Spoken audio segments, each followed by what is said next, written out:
अच्छा एक मिनट रुकिएगा। ऋषि मिश्रा जी, मेरे को एक बात बताइए, क्या यहाँ पर विपक्ष अपना दुश्मन खुद ही बना बैठा है क्या? अपने मुद्दों को लेकर लोगों के बीच में जाए, ठीक है, बीजेपी की तरफ से, योगी आदित्यनाथ जी की तरफ से एक मुद्दा निकाल दिया गया, अब उसी के पीछे अगर विपक्ष भाग रहा है तो ये तो ऐसा हुआ ना कि विपक्ष अपनी बातों को छोड़कर दूसरे वाले मुद्दों को पकड़ के उनका जवाब देने में अपने वक्त बर्बाद कर रहा है, ऐसा लग रहा है आपको? देखिए, जो बयान योगी आदित्यनाथ की तरफ से दिया गया है या उनके काउंटर में समाजवादी पार्टी की तरफ से जो तमाम नारे गढ़े गए हैं, इसको राजनीतिक परिप्रेक्ष्य में ही देखा जाना चाहिए और राजनीतिक परिप्रेक्ष्य को देखते हुए ही ये ऐसे बयान दिए गए हैं। हाँ। कटोगे तो कटोगे। मैं भाजपा प्रवक्ता से पूछना चाहता हूं, जो सबके विश्वास की बात करते हैं, सबके विश्वास में मुसलमान है क्या? क्या अखिलेश यादव द्वारा जो दिए गए जो बयान है, क्या उनके जो सामाजिक न्याय की जो समीकरण है उसको दुरुस्त करने की का प्रयास नहीं है क्या? देखिए, जब भी आप तमाम मुसलमान को ही मिल रहा है, नहीं अब मुझे बोलने दीजिए। नहीं, आपने सवाल पूछा ना तो इसीलिए तुरंत बोल दिया उन्होंने। पहले आप सवाल पूरा कर लीजिए। हाँ, मैं सवाल नहीं, देखिए मैं जो पत्रकार एक इसका एनालिसिस कर रहा हूं, मैं किसी का पक्ष नहीं ले रहा हूं। हाँ, देखिए, सामाजिक लड़ाई वर्सेस हिंदुत्व की लड़ाई हमेशा रही है। आपको याद होगा मायावती और मुलायम सिंह यादव जब मिल गए थे तो कल्याण सिंह जैसे फायर ब्रांड नेता को उन्होंने उत्तर प्रदेश में पटकनी दिया था। तो ये सामाजिक जो समीकरण है अखिलेश यादव का, जिसको ये सामाजिक न्याय की बात करता है, उसको अरे भैया, मैं आपकी तरह कोई पक्षकार नहीं हूँ। मैं एक आपको समझाने का प्रयास कर रहा हूँ। आप पक्षकार बनते हैं, यही तो देश का दुर्गति है। यही तो देश का दुर्गति है। मैं क्या हूँ? आप यहाँ गलत बोल रहे हैं, करते हैं। अच्छा, बकवास करते हैं। आपका ये कहना है, सुनिए ना ऋषि मिश्रा जी, हैंकर महोदय, मुझे बोलने दिया जाए। देखिए, एज ए पत्रकार एनालिसिस कर रहा हूँ। ये पक्षकार भाई योगी आदित्यनाथ का पक्षकार बन जाइएगा। अब सुन लीजिए, देखिए, न मुलायम सिंह यादव पिछड़ों के हितैषी है आज न अखिलेश यादव या तेजस्वी यादव जो अपने आप को पिछड़ों के नेता मानते हैं। अखिलेश यादव किसी गैर परिवार के यादव को मुख्यमंत्री बना सकते हैं या कोई तेजस्वी यादव किसी गैर परिवार से बाहर के यादव को मुख्यमंत्री बना सकते हैं? जो प्रशांत किशोर ने सवाल उठाया है, वही मैं इन भाजपा के जो तथाकथित जो छुपे हुए पत्रकार प्रवक्ता है उनसे पूछना चाहता हूं कि बरवरी का टी शर्ट पहनेगा अनुराग ठाकुर का बेटा और खून होगा बहराइच में वो गरीब ब्राह्मण। शर्म आती है आप लोगों को कि देश की बांटने की बात करते हैं। बरवरी का बेटा बरवरी का कपड़ा पहनेगा अनुराग ठाकुर का बेटा, बीसीसीआई का अध्यक्ष बनेगा अमित शाह का बेटा और खून होगा वो गरीब ब्राह्मण बहराइच में। आप लोग राजनीति करते हैं। अच्छा, ठीक है। अब मैं रमनीश, अच्छा सुनिए ना, आप फिर आप सवालों का सवाल और उसका जवाब दोनों चीज होगी, लेकिन रमनीश वत्स जी मेरे को एक बात बताइए। एक सवाल यहाँ पर उठाया गया, क्या बीजेपी अल्पसंख्यक मुसलमानों के बारे में सोचती है? अब ऐसे तो कोई अखिलेश यादव या समाजवादी पार्टी से भी ये पूछ सकता है कि कल जब उनकी जब प्रत्याशी जाती हैं, मंदिर जाती हैं, तो फतवा जारी कर दिया जाता है, लेकिन उस मुद्दे पर समाजवादी पार्टी अखिलेश यादव जी की तरफ से कुछ नहीं कहा जाता है, जबकि वो भी तो एकजुटता की बात की जा रही थी। तो ये सिलेक्टिव अप्रोच क्या दोनों की तरफ से है? हिमांशु जी, सबसे पहले आपने सवाल किया कि बीजेपी मुसलमानों के बारे में भी सोचती है, मुसलमानों के लिए भी क्या करती है। क्या 2014 से लेकर के अब तक आपको या किसी को भी लगा कि मुसलमानों के साथ कहीं से भी किसी तरह का दुर्भाव हुआ? उनको जो भी संसाधन केंद्र की तरफ से दिए जाते हैं या योगी जी की तरफ से दिया जाता है या जहाँ जहाँ भारतीय जनता पार्टी की सरकार है राज्यों में, क्या वहाँ पे उनके साथ कोई किसी भी तरह का दुर्भाव हुआ? किसी तरह का मुझे लगता है पक्ष या उनके साथ गलत हुआ? मुझे लगता है बिल्कुल भी नहीं है। लेकिन सबसे बात है, आज जो मुद्दा है, योगी जी जिस तरह से पिच पे धुआंधार बैटिंग करते हुए नजर आ रहे हैं और जिसमें हम देख रहे हैं कि प्रधानमंत्री मोदी जी का भी साथ है और संघ प्रमुख मोहन भागवत जी का भी साथ है और विपक्ष मुझे लग रहा है कि 9 बॉल पे 9 बॉल किए जा रहा है और ये बोल्ड और ये जो छक्के पे छक्का दिए जा रहे हैं योगी जी, मुझे ऐसा दिख रहा है। फिर बात करते हैं कि आप ये पीडीए में तो साफ दिखता है कि परिवारवादी पार्टी आपकी है, समाजवादी पार्टी। कम से कम 35 ऐसे लोग हैं जो आपके परिवार से, यानी कि अखिलेश जी के परिवार से लाल बत्ती में हमने देखा है जब इनकी सरकार हुआ करते थे, वो सब के सब जितने भी, चाहे फुआ की बात करें, चाहे फूफा की बात करें, चाहे चाचा की बात करें, चाहे भतीजा की बात करें, सब के सब परिवार में संलिप्त जो है इनके सत्ता की मलाई चाटने वाले, सत्ता की मलाई खाया है इन्होंने। फिर ये पिछड़े और दलित की बात करते हैं तो 2012 में आते ही इन्होंने जो है प्रमोशन जो 2 लोगों का जो दलितों का हुआ था ये खा गए, इसको डिमोशन इन्होंने कर दिया था। अखिलेश जी की बात कर रहा हूँ।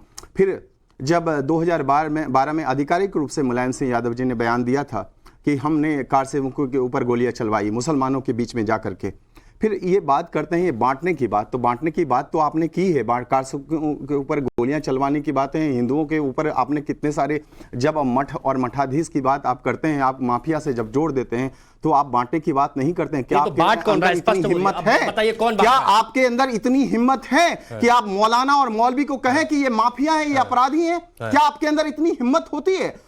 बांटने की बात क्यों नहीं हम कहेंगे? मतलब ये सिलेक्टिव अप्रोच। कश्मीर आप भी मौलाना मौलवी पर आ गए। जब हिंदू विहीन हो जाता है, आप नागालैंड जब हिंदू विहीन हो जाता है, ऐसे देश के कई ऐसे राज्य हैं जहां पे हिंदू विहीन हो जा रहा है, तो ये चिंता का विषय है। और चिंता के विषय अब बात वही आ गई। अब और इसको आप उठा रहे हैं, मुद्दे के रूप में उठा रहे हैं, तो इसमें बेसिकली बात वही आ गई। रमनीश जी कह रहे हैं कि भाई हिंदुओं के हक की बात बीजेपी कर रही है, इसमें गलत क्या है? क्योंकि बाकी के दल मुसलमानों की बात करते हैं, ये स्पष्ट कह रहे हैं। नेक रहेंगे हम, कौन नहीं कहता एक रहेंगे नेक रहेंगे? बाकी इसमें किसी धर्म को लेकर के कोई भी बयान नहीं दिया। आपने कहा ना कि मुसलमान इसके बीच में आते हैं, एक रहेंगे नेक रहेंगे, क्या राष्ट्र के मुसलमान नहीं आते? आपने जो बोला तो एक बार जवाब सुन लीजिए ना। सबका साथ, सबका विकास, सबका विश्वास की बात करी गई। उधर से शिवेंदु कहते हैं कि बंद करो इन नारों को। भारतीय जनता पार्टी ने क्या एक्शन लिया? उन्होंने तो डायरेक्ट माननीय प्रधानमंत्री जी के बारे में बोले। ये बात बोली या नहीं बोली? खुली बोली ना उन्होंने। दूसरी सबसे बड़ी बात, अभी जात की बात होने लगी। 10 सेकंड ये बात बोली। मैं तो भाजपा के प्रवक्ता से बोलूंगा और अनऑफिशियल भाजपा के प्रवक्ता से पूछूंगा। फिर उसके बाद अभी आप देखेंगे जब माननीय प्रधानमंत्री जी ने अपनी जाति बताई थी, और इस देश में पहली बार हुआ कि जाति बता के पोर्टफोलियो बांटे गए। कौन बांटने की बात कर रहा था? कौन से समाज की बात कर रहा था? और अगर देश सुरक्षित हाथों में है जैसा कहा जाता तो फिर हिंदू खतरे में कैसे? अगर हिंदू खतरे में है तो देश सुरक्षित हाथों में कैसे है? ये भी हमको बता दीजिए। हर जगह मेरे को एक बात बताइए, मुझे बस एक बात बता दीजिए। अगर मेरी बात सुनिए, अगर एकजुटता की तो आप यहाँ पे खड़े करके बोल नहीं पाते। नहीं, मैं तो पूछ रहा हूं, देश सुरक्षित नहीं होता है यहाँ पर सब बात आप बोल नहीं पाते, तो आप हिंदू खतरे में कैसे? बोलने की आजादी जो है छीन ली गई। यहाँ सब सुरक्षित है। मुझे मेरा सवाल है, सवाल का जवाब नहीं है। एक मिनट, सवाल का जवाब। मिश्रा जी आ रहा हूँ। एक मिनट, सवाल का जवाब दीजिए। बोलने की आजादी से। अरे सवाल का जवाब शिवेंदु अधिकारी, क्या वो हमारे संविधान? मेरा एक सवाल है। फ्रीडम ऑफ स्पीच की। अच्छा, एक सवाल प्लीज रमनीश जी, एक मिनट, मैं बस ये जान रहा हूं, मेरे को ये बताइए, एक मिनट जवाब भाई, ये बात बताइए, एकजुटता की बात करना जी बांटना कैसे हुआ? बस ये सिंपल शब्दों में समझाइए। बस देखिए, भारतीय जनता पार्टी बांट रही है, लगातार बांट रही है। वो किस हिसाब से बांट रही है? जब दलितों को, पिछड़ों को, या फिर मुसलमानों के अल्पसंख्यकों को आरक्षण की बात आएगी तब ये फौरन बांटेंगे। अभी मैं उदाहरण के तौर पे देखूंगा। अच्छा, फिर एक मिनट, नहीं, उत्तर प्रदेश, अरे मेरे को बात कर दीजिए प्लीज, मुझे बात कर दे। नहीं, मैं दूंगा। अच्छा, मेरी बात सुनिए सैयद भाई, एक बात बताइए। आपने कहा कि बीजेपी इस तरह की बातें करती है, पिछड़ों, दलितों, ये सब। तो अगर समाजवादी पार्टी अगर सिर्फ पीडीए की बात करती है जिसमें पिछड़ा, दलित, अल्पसंख्यक आते हैं, तो वहां पर इग्नोर नहीं किया जा रहा है कुछ लोगों को? वहां पर आगे, हाँ, वहां पर इग्नोर नहीं किया जा रहा। अच्छा सवाल है और मैं इसकी तारीफ करता हूं कि आपने बहुत अच्छा सवाल करा। इस देश में पिछड़ों की, दलितों की और ओबीसी की हालत क्या है? कौन से लोग हैं जो एक ही विशेष मानसिकता के हैं, एक विशेष आइडियोलॉजी की, और तमाम संसाधनों पर बैठे हुए? अरे 10 सेकंड भैया, 10 सेकंड तमाम संसाधनों पर बैठे हुए। हमें जवाब चाहिए। अरे हमें जवाब चाहिए। अरे भैया, आपने जब प्रश्न उठाया जाति को, तो राहुल गांधी से आपको प्रश्न पूछने का हक नहीं है। राहुल गांधी ने जब कहा शर्मा हो क्या? नहीं सुन रहे। अखिलेश यादव जी जब पूछते हैं मिश्रा हो क्या? आप शर्मा और मिश्रा जब जाति पूछते हैं जवाब ये पॉइंट जवाब की सच्चाई है, संविधान आपको देता है जाति। जब आप आपकी बात सुनिए, कंटिन्यू बोल रहे हैं, आपकी बात सुनिए। देखिए, एक मिनट, ये शर्मा, ये मिश्रा, ये मैं भी दीक्षित, तो आप ये बोलेंगे कि तमाम संसाधनों पे मेरा ही पूरा वो है क्या कब्जा है? मैं दो चीजें कह रहा हूं। बात होने दीजिए प्लीज, अरे बात होने दीजिए एक मिनट। सुनिए, देखिए क्या है, एक व्यवस्था बनाई गई है, रिजर्वेशन की व्यवस्था बनाई गई है, और रिजर्वेशन किस लिए आया गया था कि जो पीछी पंक्ति में बैठे हुए लोग हैं उनको आगे लेकर के आया जाए। उनको किसने पीछे रखा इतने सालों से? नहीं, कौन से लोग थे? कौन सी मानसिकता? प्लीज सुनिए ना, प्लीज मैं करूंगा बात, बाकी भी लोग हैं, मैं करूंगा बात, 10 सेकंड दे दो, मैं करूंगा बात, करूंगा। मैं कह रहा हूं एक व्यवस्था बनी गई, रिजर्वेशन आएगा, कौन लोग थे जो पीछे लोग खड़े होते उनको आगे लेकर के आए, रिप्रेजेंटेशन की बात है। और सबसे बड़ी बात मैं आपको कह दूं, जब ये व्यवस्था लेकर के आई गई, किसने आज तक दलितों को, ओबीसी को पीछे रखा?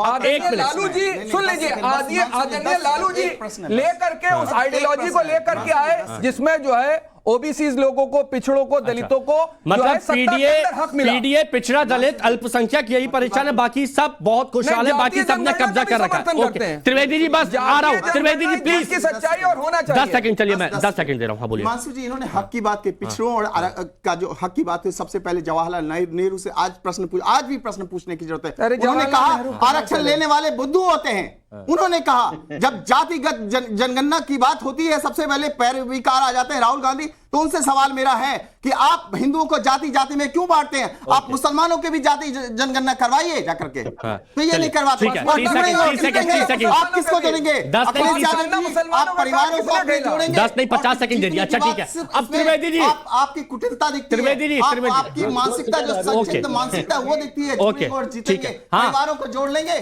बस इतना ही। समाज को जोड़ने का प्रयास करिए अखिलेश यादव जी, उसमें आपकी जीत मानी जाएगी। ठीक है। हाँ त्रिवेदी जी, बहुत सारे सवाल आ गए, आवाज समझ भी गए होंगे कि पीडीए की बात क्यों करते अखिलेश यादव। हिमांशु जी देखिए, एक कहावत है कि हमको अपनी खबर नहीं यारो, तुम जमाने की बात करते हो। तो ये पहले अपनी खबर दे दें कि 53 में ओबीसी कमीशन आया था, 55 में उसकी रिपोर्ट आई थी, किसने उस रिपोर्ट को सार्वजनिक नहीं किया? 10 साल मंडल कमीशन की रिपोर्ट पे कौन लेके बैठा था? और किसने अल्पसंख्यक और दलित को क्यों नहीं ये मुख्यमंत्री बनने दिया? अल्पसंख्यक के तो इतने हिमायती, इनको मुख्यमंत्री बनने देना चाहिए था। और भारत में बनाया था कांग्रेस ने, असुरक्षित है। मैं दावे के साथ इस बात को कह रहा हूं, मैं किसी के बीच में नहीं बोला था, कृपया मेरे बीच में मत बोले। मैं जवाब बोलिएगा। हाँ बोलिए त्रिवेदी साहब, मैं आपके बीच में नहीं बोला था, कृपया मुझे बोल लेने दीजिए। ये बता दें कि साहब भारत में अब जो है हिंदू असुरक्षित है, मैं इसको दावे के साथ कह रहा हूं। कश्मीर में हिंदू जो था वो बटा था, इसलिए कट गया। और जो रिफ्यूजी होता है वो हमेशा दूसरे देश में होता है, शरणार्थी दूसरे देश में होता है। कश्मीरी पंडित भारत में शरणार्थी है, दुनिया के इतिहास में दूसरी ऐसा कोई उदाहरण नहीं है। असम से हिंदू ने पलायन किया, बांग्लादेश से हिंदू ने पलायन किया, पाकिस्तान से। और जो मुसलमानों की बात कर रहे हैं वो मैं तो उनसे कहता हूं, कई चैनलों पर मैंने कहा है कि आप अपनी अपनी पार्टी के दफ्तर अफगानिस्तान, पाकिस्तान, बांग्लादेश और बर्मा में खोलिए और वहां के लोगों को बताइए हिंदू काम कर रहा, नौकरी कर रहा है, वो खतरे में नहीं है। इंडोनेशिया, मलेशिया के अंदर हिंदू खतरे में नहीं है, जहां 80% आबादी हिंदुओं की है। और देश के बड़े नेता बड़ा देश को सुरक्षित हाथों में रखे हो तो हिंदू खतरे में कैसे? यही तो सवाल है। मुसलमान का ना पता। ठीक है मिश्रा जी, तो ये तो हर राजनीतिक दल कर रहा है ना, यानी हर राजनीतिक दल गलत है अगर वो सिर्फ एक पर्टिकुलर वोट बैंक की बात करता है, सिर्फ उनको खतरा बताता है, सिर्फ उनको सुरक्षित बताता है, उनको असुरक्षित बताता है। ये तो हर राजनीतिक दल गलत कर रहा है। बिल्कुल, देखिए किसी को देश के डेवलपमेंट से कोई लेना देना नहीं है। मैंने शुरू में ही कहा, अखिलेश यादव यदि इतने ही पिछड़ों के हिमायती है तो किसी गैर यादव, ओबीसी या गैर परिवार के लोगों को मुख्यमंत्री बना दीजिए, पार्टी का हेड बना दीजिए। यही मैं लालू यादव के लिए कहता हूँ, यही नीतीश कुमार के लिए कहता हूँ। लेकिन सवाल ये उठता है कि मैंने जो कॉन्क्रीट सवाल उठाया उसका जवाब किसी नेता ने नहीं दिया। बोलिए। चाहे बाबरी विध्वंस हुआ हो या तमाम जो दंगे होते हैं, उसमें कोई नेता या नेता पुत्र को आपने देखा है कि नेता पुत्र की हत्या हो गई हो, या किसी नेता किसी दंगे में किसी नेता की हत्या हो गई हो? नहीं तो आप चाहते हैं कि किसी की हत्या हो जाए? मिश्रा जी, मैं तो चाहता हूँ किसी की ना हो, किसी की ना हो। मिश्रा जी को जवाब दे दूं, 10 सेकंड, किसी की ना हो प्लीज, किसी की ना हो। ऋषि भाई, जकिया जाफरी को इंसाफ नहीं मिला आज तक। ऋषि भाई, जकिया जाफरी को इंसाफ नहीं मिला। अरे भैया, अरे ऋषि भाई, बड़े भाई, जकिया जाफरी को इंसाफ नहीं मिला आज तक। आपने पूछा, मैंने उदाहरण दे दिया। मैं वही चीज कह रहा हूँ कि जब ये दंगे होते हैं तो ऐसा क्या कारण है कि ये गरीब लोग आम हिंदू, आम मुसलमान ये असुद्दीन ओवैसी के परिवार से कोई क्यों नहीं जाता तलवार लेके लड़ाई लड़ने? या अमित शाह का बेटा ये जैसा क्यों नहीं जाता तलवार लेके लड़ाई लड़ने, हिंदुओं को रक्षा करने? ये गिरिराज सिंह बिहार में कहते हैं कि